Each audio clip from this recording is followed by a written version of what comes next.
su'aasha 49aad sigaarku soonka ma jabinaya haddii sigaarka la cabo soonkii ma jabaya jawaabtu waxay tahay haa soonkii waa jabaya oo sigaarku soonka waa jabinaya waayo shay jurmi leh ayaa gaadhaya joofkii gaadhaya oo uurka u daadegaya oo qofkii nuugaya maadaamay sidaas tahay soonkii waa jabaya ta kale shurbi baa laga cabbiraa iyo cabbitaan baa laga cabbiraa cunitaanka iyo cabbitaankana waa la joojinayaa soonka oo allah wuxuu yidhi wakuluu washrabuu xataa yatabayana lakum alkhaytu alabyadu min alkhayti alaswadi min alfajri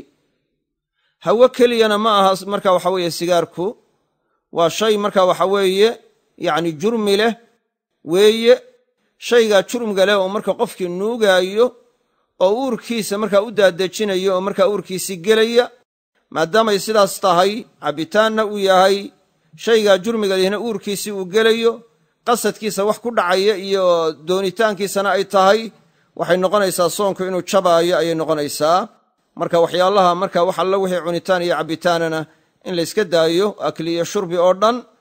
ayaa markaysaga waajiba oo alimsaak markaysaga can ilmufatiraat hadday cunitaan tahay iyo hadday cabbitaan tahay iyo hadday galmo tahay iyo hadday wax la mida tahay kullu daalika saas iyadaabay markaa mamnuucu tahay cabdullahi ibnu cabbaasna wuxuu yidhi assawmu mima dakhal yacni waxaa laga soomayaa wixii markaa caloosha gelaya oo uurka gelaya ayaa laga soomayaa